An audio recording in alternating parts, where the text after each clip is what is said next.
हे ईश्वरा, सर्वांना चांगली बुद्धी दे, आरोग्य दे, सर्वांना सुखात आनंदात ऐश्वर्यात ठेव, सर्वांचं भलं कर, कल्याण कर, रक्षण कर, आणि तुझे गोड नाम मुखात अखंड राहू दे. सद्गुरुनाथ महाराज की जय. सद्गुरु पै माऊली. मातोश्री यांना प्रथम कृतज्ञपूर्वक वंदन. आणि आपण सर्व सद्भक्त सच्चोते हो, आपण सर्वांना कृतज्ञपूर्वक नमस्कार. आज सोमवार आणि आपलं जे चिंतन चाललंय ते म्हणजे चला आपण सारे आनंदाने जीवन जगूया. आनंदाने जीवन जगूया याचा सरळ अर्थ आनंदातून जीवन जगूया. आनंदातून म्हणजे आनंद आतून स्फुरला पाहिजे आणि तो आनंद अनुभवत जीवन जगायचं असतं.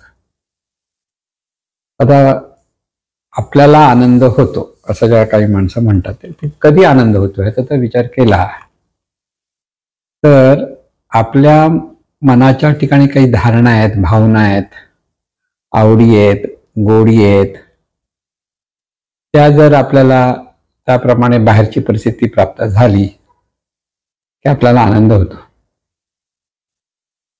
म्हणजे आपण जरा एखादं निसर्गरम्य ठिकाणी गेलो, तिथलं सुंदर असं वातावरण, हिरवळ असं पाहिलं की मनाला आनंद होतो. लक्षात घ्यायचं की पण एखाद्याला मोठं गाण्याचं शौक आहे आणि अशा गाण्याच्या ठिकाणी कार्यक्रमाला गेला तर त्याला, त्या व्यक्तीला तिथे आनंद होतो. म्हणजे प्रत्येकाचा आनंद कसा असतो की मनाच्या ठिकाणी जी धारणा धरलेली असते आणि त्या धारणेतून तो स्वतः आनंदी होतो. समोरची वस्तू त्याला आनंद देत नाही तर स्वतः तो आनंद आतून होतो पण ते त्याला कळत नाही. ते कळत नाही की हा आनंदमय वृत्तीने आनंद अनुभवता आला पाहिजे. पण आपण निमित्त शोधत बसतो, किंबहुना बाहेरच्या जगामधले केंद्र आहेत आणि त्या केंद्राचा परिणाम आपण आपल्यावर करून घेतो. बाहेरची जी सगळ्या गोष्टी असतात त्या गोष्टीवर आपण आपली वृत्ती आनंदमय करण्यासाठी बाहेरच्या गोष्टी ह्या निमित्त म्हणून शोधत असतो. लक्षात घ्या, म्हणजे आनंद होतो असं जेव्हा आपण म्हणतो ना, पण आनंद होतो, आनंद निर्माण करता येत नाही, कळलं ना. पण जाणीवपूर्वक आपण आपल्याला ह्या गोष्टी जर सांगत राहिलो की आपण आनंदमय वृत्तीने जीवन जगत आहोत, आपण आनंदात आहोत, हे आनंदात आहोत ही वृत्ती जेव्हा आपल्याकडे स्फुरते तेव्हा तो आनंद असतो. आनंदाचं स्फुरण असं, वृत्ती म्हणजे काय, स्फूर्ती. आतूनच जो स्फुरण आहे, जसं आहे, मी आहे, हे प्रत्येकाकडे आतून स्फुरण आहे. तर मी आहे ते आनंदच आहे हे लक्षात आलं पाहिजे. म्हणजे ते मी आहे ते आनंदच आहे, ते आनंद हे आपलं स्वरूप आहे असं वेदाने जे सांगितलेलं आहे की आपण आनंद स्वरूप आहोत, चैतन्य स्वरूप आहोत. किंबहुना एका संत कवीने पण ते तसं म्हटलंय, आनंदात स्फुरोनी विस्मृती न घे, लक्षी सुखात ठसा. म्हणजे आनंदातून स्फुरून तू कोण आहेस हे लक्षात आलं तर त्या आनंदमय वृत्तीने तू हा सुखात्म ठसा अनुभवू शकतो. आनंदात स्फुरणे विस्मृती न घे, लक्षी सुखात्म ठसा. म्हणजे जे पाहत असे ते सुखात्मक असे, येईल लक्षी तुला, तू आनंद समुद्र विश्वलहरी, जाणून कोठी मुला. जाणून घे, तो आनंद समुद्र आहेस. पण आनंद समुद्र आहेस हे आपल्याला कळत नाही. त्यावेळेला आपल्याला आपल्या मनासारख्या बाहेरच्या गोष्टी घडाव्यात त्या घडल्या तर मला आनंद होतो. कधी कधी आपण एखाद्या परिस्थितीचा दुसऱ्या परिस्थितीशी जेव्हा तुलना करतो,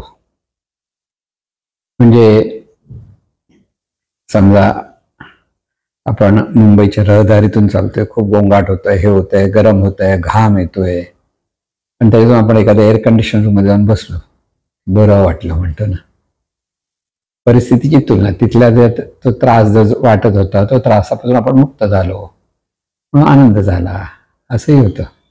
एखादा बऱ्याच दिवसांनी आपला मित्र भेटला, आनंद होतो. आपल्याला कोणीतरी चांगल्या गोष्टी सांगायला लागलात की चांगल्या गोष्टीचं जी आवड असेल आपल्याला ऐकण्याची, तर तिथं आपण आनंदित होतो. म्हणजे आनंदित होतो, पण निमित्त मात्र बाहेरच्या गोष्टीवर आपण आपला आनंद अवलंबून ठेवतो, निमित्त शोधत असतो. कळलं ना? तसं त्या परिस्थिती घडली की आनंद होतो. म्हणून आनंद होतो हे लक्षात आलं तर आपल्याला आनंदमय वृत्तीने. आणखीन एक गंमत सांगतो बघा. आता पावसाळा आला, गरमी ज्यावेळेला उष्णता खूप होती त्यावेळेला लवकर येते रे, लवकर येते, लवकर येते वाटत होता. प्रथम आला तर खूप आनंद झाला, अरे वा वा, पाऊस आला, पाऊस आला, पाऊस आला म्हणत असतो ना आपण. आता पावसामुळे आनंदी झाला की पावसामुळे जरा गारवा निर्माण झाला, जरा सुखद अशा भावना शरीराला प्राप्त झाल्या आणि त्यामुळे आनंद झाला. म्हणून एखादी गोष्ट अशी घडते, त्या घडण्यातून आपण आनंद घेत असतो, तुलनेतून आनंद घेत असतो. एखाद्या दुसऱ्या व्यक्तीपेक्षा मला अधिक चांगल्या काही सुखसोयी मिळाल्या, मी आनंदित असतो. हा मला मिळाल्या ह्या, कळलं ना? कधी आपण पळतोय, गाडी मिळेल की नाही मिळेल, धावत धावत धावत धावत जातो. गाडी अगदी सुटायची वेळ आलेली असते, ट्रेन, आणि अगदी उडी मारून बसतो आणि गाडी सुटली आणि हा हुश, बरं वाटलं. का? प्रयत्न केला आणि त्याच्यातून आपल्याला जे मिळवायचं ते मिळवलं आणि तिथे त्याला आनंद झाला. जर ते गाडी तशी सुटली तर त्याचा आनंद त्याने गमावला. समजलं? मग आनंद आणि दुःख असं ज्यावेळेला म्हणतो ना, तर दुःख कधी होतं आपल्याला, जे आपल्याला अनुभवण्याच्या परिस्थितीमध्ये ज्यावेळेला आपल्याला अनुभवता येत नाही, एखादी गोष्ट आपल्याला हवी आहे ती मिळत नाही, आणि त्यामुळे आनंद गमावतो आपण. आनंद गमावतो म्हणजे आनंदमय वृत्ती आपण गमावतो, वृत्ती गमावतो. आणि ती आनंदमय वृत्ती गमावल्यामुळे आपल्याला वाटतं आपण दुःखी झालो. अंधार कशाला म्हणायचं? जिथे प्रकाशाची कमतरता असते त्याला अंधार म्हणतात. अंधार म्हणजे काय? प्रकाशाची कमतरता. तसं दुःख म्हणजे काय? आनंदाची कमतरता, म्हणून त्याला दुःख म्हणतात. कळलं मी काय म्हणतोय? ही आनंदवृत्तीची कमतरता असेल तर आनंदात राहू शकत नाही माणूस. तो दुःखी आहे, तो म्हणत नाही मला बरं नाही वाटत, माझा का मूड नाही, काय दुःखी आहे, असं जे त्याला वाटत असतं. तर त्यामुळे ही आनंदमय वृत्ती आपल्याकडे सतत असली पाहिजे.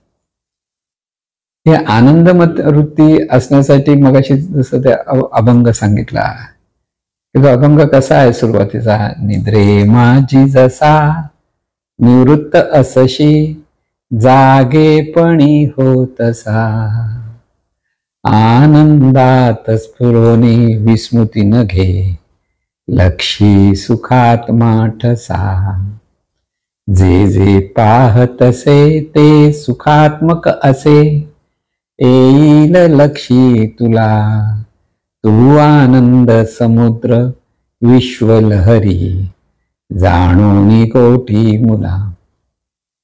म्हणून आनंदात, आता हा आनंदाचा जो भाग आहे तो म्हणजे पारमार्थिक आनंद म्हणतो. म्हणजे हे जे संतांनी जे दिले सांगितलं ते काय सांगितलंय? आपण सतत जागेवर प्रवृत्त असतो, हे करूया ते करूया, असं मिळवा, इथून नाही आनंद तिथून आनंद मिळाला, असं कारण धावत पळत असतो. आणि त्यामुळे बऱ्याच वेळेला मन थकतं, शरीर थकतं, किंवा मनाचं काही गोष्टी नाही घडल्या तर तिथे निराशा येते, दुःख होतं, सगळं.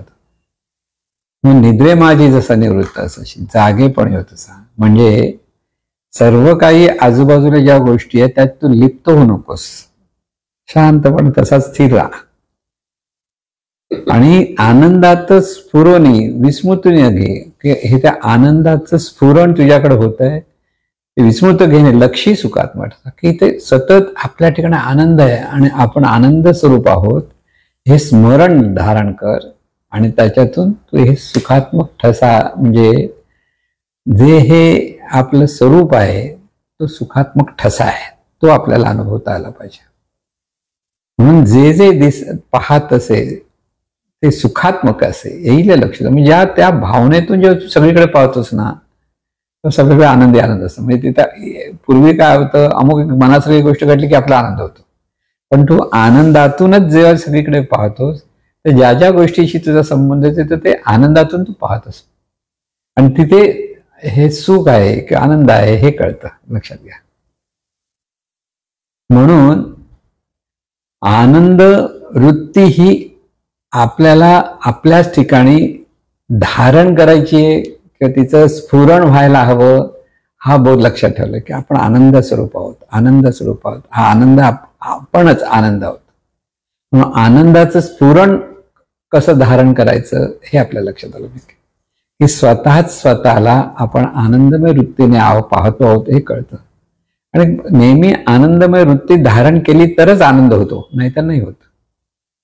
अगदी आता महागाईचा काळ आहे, असं आहे तसं आहे किती म्हटलं तर एखादा सण आला तर आपण काय करतो की आता गणपती येणार, ज्यांना गणपतीचं म्हणजे अगदी कोकणातल्या लोकांना गणपती गावी जायची हौस येते, घरात ह्या लोकांना आता लगेच तयारी करायला लागतात, आता एवढ्या दिवसात गणपती येणार, मग घर रंगवून घ्या, हे करून घ्या, ते करून, म्हणजे काय करतात, हे आनंदमय वृत्ती धारण करत जातात. असं केलं पाहिजे, तसं केलं पाहिजे. कारण जसं ज्या दिवशी गणपती त्या दिवशी अगदी आनंदमय वृत्तीने गणपतीचं स्वागत करतात, भक्ती असते पण तिथे एक वृत्ती असते. पण जर एखाद्या माणसाची आनंदमय वृत्ती नसेल तर तो हा सण साजरा करू शकत नाही किंवा करू शकणार नाही. म्हणून मुळात आपल्या ठिकाणी आनंदमय वृत्ती कशी स्फुरली पाहिजे ह्याचा विचार करा. म्हणून स्वतःकडेच पाहताना आपण आनंदमय वृत्तीने पाहतो आहोत, आनंदमय वृत्तीने जीवन जगतो आहोत, हा भाव आपल्याकडे पुन्हा पुन्हा पुन्हा पुन्हा धारण करायला लागलो तर आनंदमय वृत्ती होते. म्हणून ही आनंदमय वृत्ती असेल तर काय होतं हे पुन्हा लक्षात घ्या. तिथे ज्ञानेश्वरीमध्ये ज्ञानेश्वर माऊलींनी ते सांगितलेलं आहे की जसा उदरामध्ये जर अमृताचा झरा असेल तर तुला भूक आणि तहान लागणार नाही. तसंच हृदयामध्ये जर आनंद असेल तर तुला सगळं काही आनंदमय वृत्तीने पाहता येतं. अभंगाचा जो बोध आहे तर ते सांगता येतं असं की इथे आनंदमय वृत्तीने कसं राहायचं हेच ते शिकवत असतात की आपल्याकडे आनंदमय वृत्ती ठेवता आली पाहिजे की आनंदमय वृत्तीने आपण पाहत आहोत. पाहणं आपलं आनंदातून, बोलणं आनंदातून, ऐकणं आनंदातून, बसला तर बसला आनंदातून, उठलास तर उठला आनंदातून, चालतो तर चालतो आनंदातून, हा भाव सतत आपल्याला धरता आला पाहिजे. तिथे आनंदमय वृत्ती प्रगट होते, लक्षात घ्या. जैसा अमृताचा झरा प्रसवी जयाचा जठरू त्या शुद्ध तृषेचा अर्धरू काहीचे नाही. म्हणजे काय सांगितलं, जैसा अमृताचा निर्जरू, अमृताचा झरा जर आपल्या उदरामध्ये निर्माण झाला, जैसा अमृताचा निर्जरू प्रसवे जयाचा जठरू, जठर जठर म्हणजे पोट सांगितलं, त्या शुद्ध तृषेचा अडधरू, तिथे त्याला तहान भूक काही लागत नाही, शुद्ध अडधरू काहीचे नाही, त्याला तहान भुकेचा काय अडथळा राहणार नाही. तैसे हृदय प्रसन्न होया. तसंच जर हृदयात हा आनंदाचा झरा जर अनुभवता आला तर तैसा हृदयामध्ये हा जर झरा प्रकट झाला, म्हणजे जैसा अमृताचा निर्जरू प्रसवे ज्याचा जठरू त्या शुद्ध तृषेचा अडधरू काहीच नाही, तैसे हृदय प्रसन्न होय तरी दुःख कैसे के राहे, तेथे आपैसे बुद्धी राहे परमात्मा रूपी. तिथे बुद्धी परमात्मा होऊन राहते. बुद्धी भेद करणारी बुद्धी राहत नाही, तर ती प्रज्ञा शक्ती तिथे प्रकट होते. पण तिथे प्रसन्न चित्ताने पाहण्याची वृत्ती आपल्याला धारण करता आला पाहिजे. आपला चेहरा सतत प्रसन्नच असला पाहिजे, हे लक्षात ठेवा. प्रसन्नमय वृत्ती असेल तर चेहरा प्रसन्न होतो. आपली देहबोली प्रसन्न असते. प्रसन्न असलं पाहिजे, हा महत्वाचा मुद्दा इथे लक्षात ठेवायचा. मग आनंदाच्या वृत्तीने राहायचं काय? दुसऱ्या गोष्टी अशा झाल्या तर मी आनंद होईन असं नाही, तू आनंदच आहेस आणि आनंदातूनच तुला पाहतोय. म्हणजे पाहण्यात आनंद, ऐकण्यात आनंदाची संत संग ती वस्तुस्थिती आहे. पाहू शकतो, आनंद आहे. जर पाहता आलं नसतं तर काय झालं असतं? काहीच कळलं नसतं. मग तिथे आनंद कसा समजेल? ऐकू शकतो, हा आनंद आहे. ज्याला ऐकता येत नाही बरोबर, त्याचे विचार किती त्रास असतो त्याला तेव्हा कळेल आपल्याला की ऐकण्यात आनंद आहे, गंध जाणण्यात आनंद आहे, स्वाद चाकण्यात आनंद आहे. माणूस आजारी पडला, जिभेला चव नाही लागली तर जिभेला चव नाही, मला नको जेवायला, मला नको जेवायला, मला काही जावं वाटत नाही, जेव्हा असं वाटतं ना, म्हणलं आनंद घेता येत नाही. पण जेव्हा ही चव असते त्या चवीने जेवतो त्यावेळेला काय असतं, आपण आनंद घेत असतो.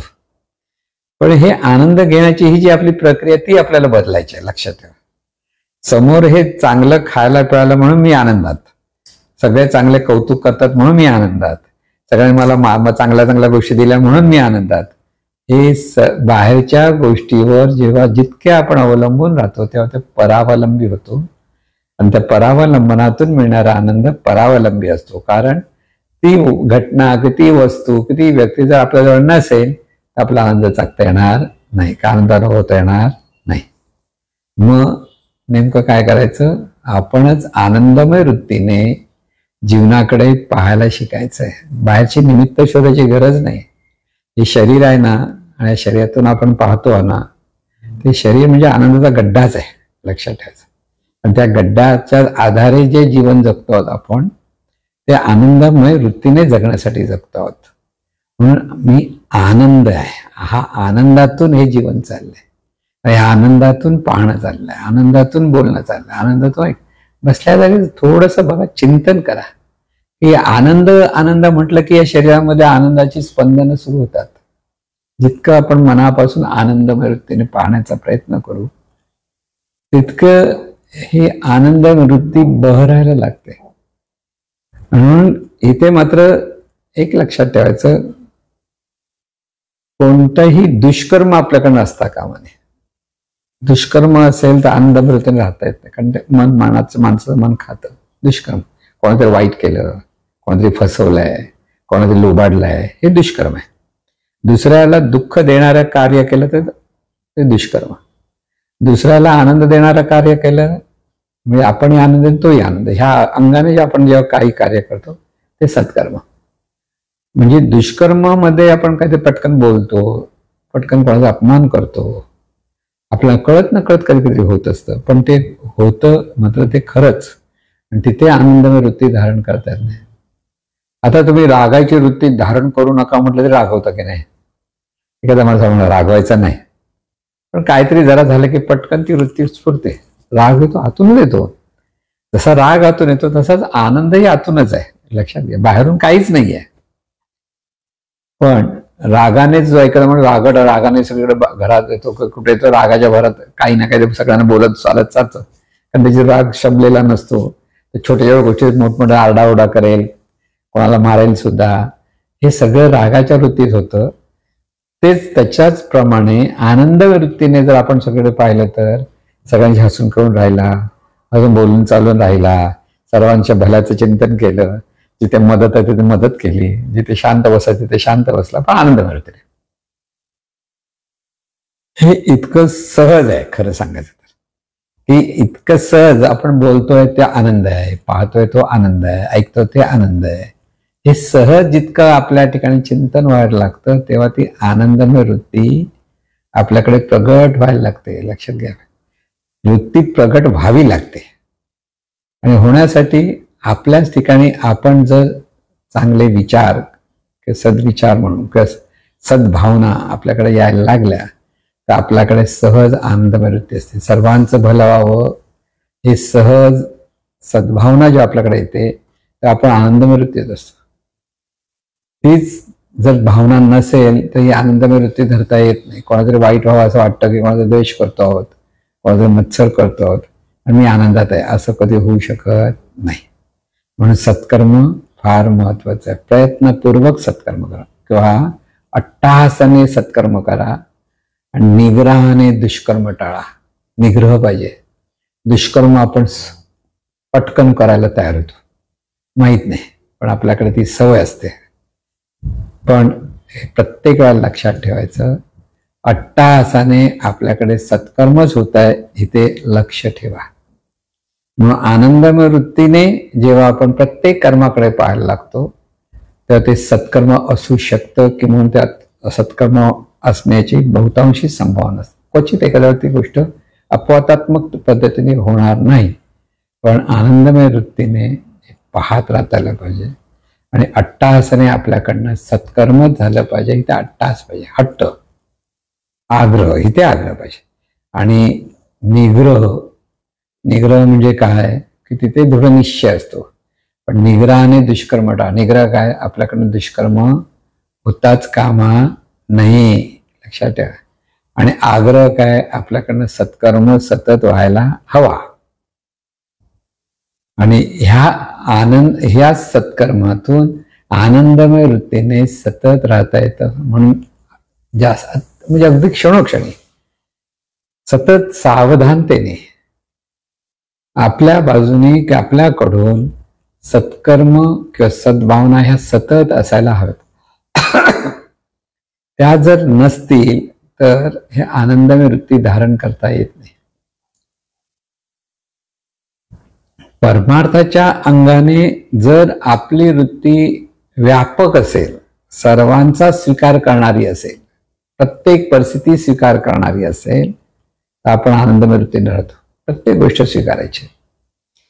माणूस चांगला, वाईट, परिस्थिती चांगली वाईट, व्यक्ती विचित्र आहे की चांगली आहे, ह्या सगळ्या गोष्टी आपण इतक्या अडकून जातो की तिथे आपली आनंदमय वृत्ती कधी निघून गेली तेच कळत नाही. मग आपण जेव्हा समजा लग्न समारंभात जातो, बसतो एका जागी, तर आपण सगळ्यांकडे पाहत असतो. काही लोक आवडतात, काही लोक आवडत नाही, हा भावनेतून का हा असा आहे तो तसा आहे, ह्या विचारून पाहतो. त्यापेक्षा काय पाहता आलं पाहिजे, आनंदमय वृत्तीने पहा. लग्न समारंभात ज्यांचं लग्न आहे की त्यांच्या नाते सगळ्यांकडे आनंद चेहऱ्यावर ओसंडत असतो. बघा, त्यांना आनंद कशामुळे झाला, लग्न आहे, घरच्या कोणाचं, भावाचं, मुलाचं, कोणाचं काय आहे, जवळचं आहे. आणि त्यामुळे ती त्यांचे कपडे सुंदर सुंदर कपडे घालतील, सुंदरपैकी आपल्या समोर बोलायला येतात. हे जेव्हा आपण स्थिर मनाने पाहायला लागतो तेव्हा इथे कसं आनंदमय वृत्ती तयार झालेली असते. ही आनंदमय वृत्ती तयार होणं हे फार महत्वाचं. मग आनंदातून जीवन जगायला आनंदमय वृत्ती पाहिजे एक बाजू, दुसऱ्या बाजूने आपल्याकडे सत्कर्म करण्याचा अट्टाहास पाहिजे आणि दुष्कर्म टाळण्याचा निग्रह पाहिजे, म्हणजे निश्चय पाहिजे. लक्षात घ्या, निग्रह म्हणजे निश्चय. दुष्कर्म आपल्याकडनं होता कामा नये, हे सतत स्वतःकडे आपलं लक्ष असलं पाहिजे. आपल्या बोलण्यातून कोणा जर अपमानास्पद बोलत असू आपण, ते दुष्कर्म आहे. आपण किती मोठे असू आणि समोरची व्यक्ती किती लहान असेल, कार्याच्या अंगाने म्हणा किंवा कर्तृत्वाच्या अंगाने, तरी जो समोरच्या व्यक्तीचा आदर करतो तो आनंदात असतो. अशा आनंदमय वृत्तीसाठी हे सगळे सद्गुण पण जवळ यावे लागतात. ज्याच्याकडे सर्वांबद्दल कृतज्ञता असते आणि त्या कृतज्ञतेतून तिथे आनंद असतो. ज्याच्याकडे नम्रता असते त्या नम्रतेतून तो आनंदी असतो. या प्रत्येक गोष्टीकडे आनंद कसा स्फुरतो ते मी तुम्हाला सांगतो. की इथे आपल्याला कोणाही बद्दल भेदभाव नसेल तर प्रत्येकाशी आपण संबंध जोडत असताना आनंदातून संबंध जोडतो. सहज म्हणून म्हटलं, लग्न समारंभामध्ये काही प्रत्येकाला भेटायला म्हणजे सगळे एकमेकाला भेटतच असतात, हसून खेळून भेटतात, आनंदाने भेटतात. आणि ह्या आनंदाने भेटतात हे महत्व, म्हणजे आनंदमय वृत्तीने भेटतात. आनंदमय वृत्ती आपल्याकडे स्फुरत राहिली पाहिजे. म्हणून जे ज्ञानेश्वर म्हणतो त्याचा अर्थ असेच समजा की तैसे हृदय प्रसन्न होयावं, तसं हृदय प्रसन्न असायला हवं. बाहेरच्या गोष्टीमुळे नाही, आतूनच तू प्रसन्न असायला हवास. कधी प्रसन्न होतो की तुला ह्या जीवनातल्या दिव्यत्वाची ओळख असेल. हे जीवन हे दिव्य आहे. प्रत्येक माणसाचं जीवन दिव्यत्व आहे. तिथे हे सगळं जीवन, आपलं शरीर दिव्य आहे आणि त्या शरीरातून हे जाणणारं तत्व दिव्य आहे. त्या दिव्यत्वाची जाणीव जर आपल्याकडे असेल तर आपल्या ठिकाणी सद्भावना ही सहज निर्माण होते. जिथे दिव्यत्व आहे दिव्यत्वाचं स्मरण आहे, दिव्यत्वाची भावना आहे, तिथे सद्भावना असते. जिथे दिव्यत्वाची भावना नसेल तर तिथे सद्भावना असेल किंवा नसेल, दोन्ही गोष्टी असू शकतात. पण आपल्याला जर सतत आनंदात राहायचं असेल तर आपलं जीवन दिव्य आहे, लक्षात ठेवा. शरीर दिव्य आहे आणि सर्वत्र हे दिव्यत्व विविध रूपाने प्रगट आहे आणि त्याच्यातून आपल्याला सर्वांशी सद्भावनेतून संबंध जोडता आला पाहिजे. सद्भावनेतून संबंध जोडा, प्रत्येकाशी संबंध, याचा अर्थ काय? समबंध, विषमबंध नाही, समत्वाने आनंदाने संबंध जोडत राहायचा असतो. आणि तो संबंध का? आनंद व्यक्त होण्यासाठी. लक्षात घ्या, काहीतरी घेण्यासाठी आणि देण्यासाठी संबंध हा व्यवहारातला संबंध आहे. पण आपण जेव्हा एकमेकाशी बोलतो त्याच्यावर काही घ्यायचं नसतं, काही द्यायचं नसतं, पण एक जे आनंद आहे त्या आनंदातून ज्या दिव्यत्वाचा जो भाव आहे त्या दिव्यत्वाच्या भावातून जेव्हा एकमेकाशी आपण संबंध जोडतो, आदरपूर्वक संबंध जोडतो, कृतज्ञतेतून संबंध जोडतो, त्यावेळेला आपल्याकडे ही आनंदमय वृत्ती स्फुरत असते. ही आनंदमय वृत्ती आहे. आनंदमय ही भावना म्हणतो आपण, पण ती मुळात आहे वृत्ती. आणि ती वृत्ती जी आहे त्या वृत्तीची धारणा व्हायला पाहिजे. जिथे स्फुरण आहे तिथे आनंदमय वृत्तीची धारणा झाली पाहिजे. म्हणून आनंदमय वृत्तीतून पाहणं हा खरा सहज आनंद जीवनाचा, आनंद जीवन जगण्याचा राजमार्ग आहे. आणखी एक सोपं पै माऊलीने सांगितलंय, तुम्ही जे सुखदुःख इतरांना देता ते सुखदुःख न चुकता बुमरँग होऊन तुमच्याकडे परत येतं. हा निसर्गाचा अटळ नियम लक्षात ठेवून जीवन जगण्यात शहाणपण आहे. म्हणजे शहाणपण असलं पाहिजे. आपण इतरांना सुखच दिलं पाहिजे, हा त्याचा अर्थ.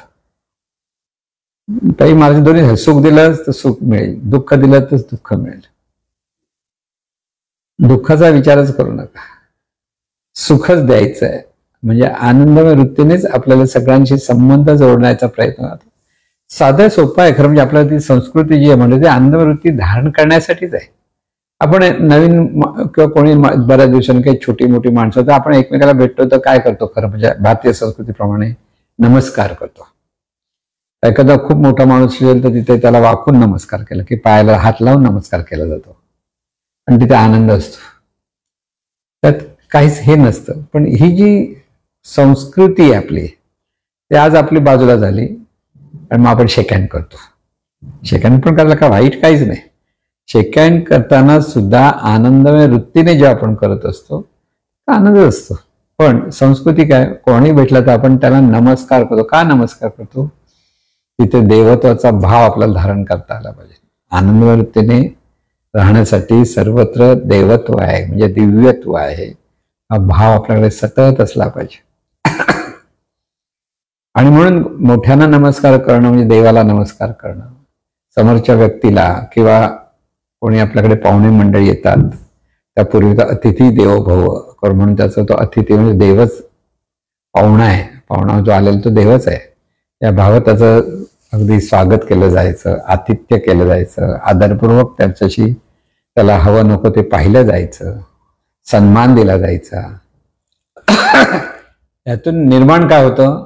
आनंदमय वृत्ती. लक्षात, दोन्हीकडे, एकाकडेच नाही, दोन्हीकडे.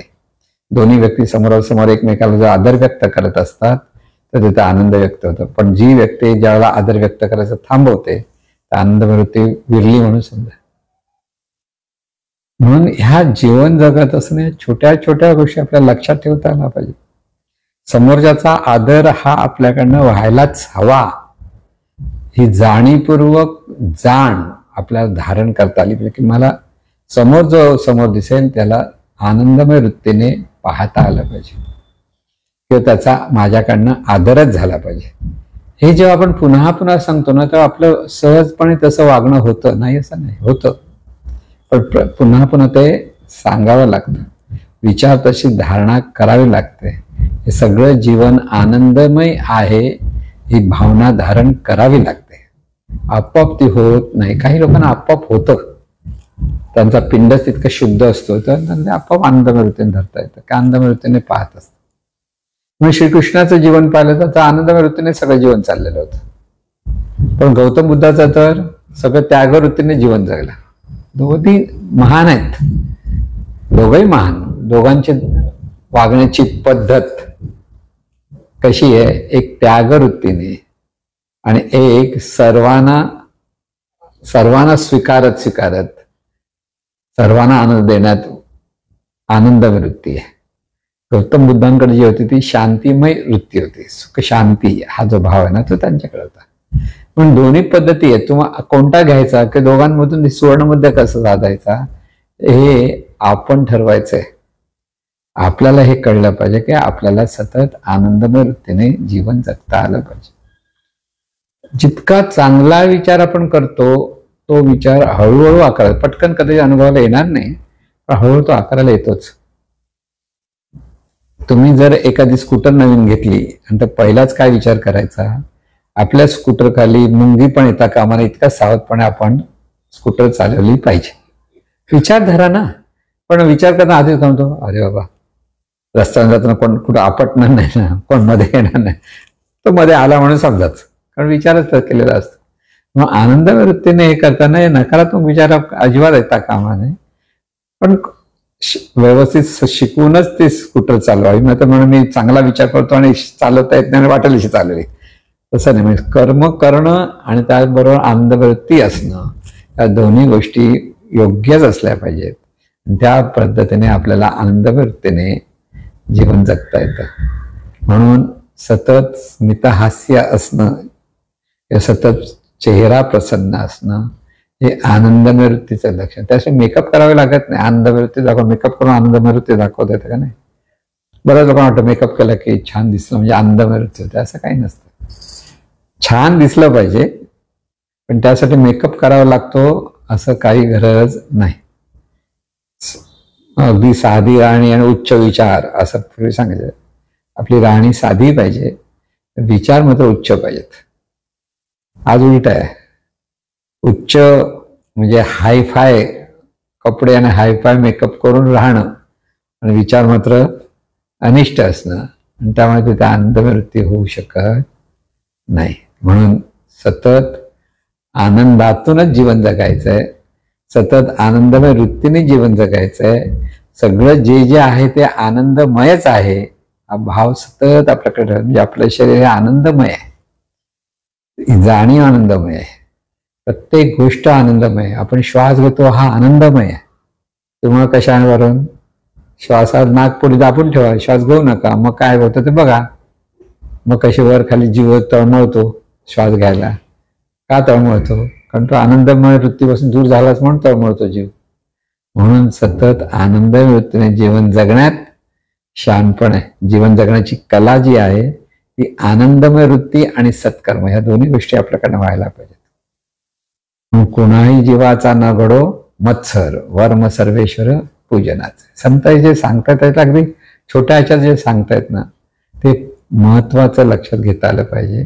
आणि त्याच्यातून आपल्याला ही आनंदमय वृत्तीने पाहायचंय, आनंदवृत्तीनेच प्रत्येक कृती करायची आहे आणि आपल्याकडनं सतत सत्कर्मच असायला हवं. तिथे सतत सावधानतेने पहा, तिथे लक्ष ठेवा, कारण कळत न कळत आपल्याकडनं दुष्कर्म असू शकतं, होऊ शकतं. कारण इथे कुठे कुठच्या बोलण्याने आपण कोणाला वाईट विचार करतोय, वाईट चिंतन करतोय कळत नाही बऱ्याच वेळा, आणि त्याच्यातून आपण आपल्या आनंदाला मुकतो. आनंदवृत्ती ही सत्कर्मातून, सद्भावनेतून, सहज स्मरणातून येत असते. आणि म्हणून या आनंदवृत्तीची धारणा धरत राहणं हे जीवन जगण्याची कला आहे. आनंदमय जीवन जगण्याची, आनंदाने जीवन जगण्याची कला आहे. ही सर्वांना आत्मसात हो अशी सद्गुरुचरणी प्रार्थना. हे ईश्वरा सर्वांना चांगली बुद्धी दे, आरोग्य दे, सर्वांना सुखात आनंदात ऐश्वर्यात ठेव. सर्वांचं भलं कर, कल्याण कर, रक्षण कर, आणि तुझे गोड नाम मुखात खंड राहू दे. सद्गुरुनाथ महाराज की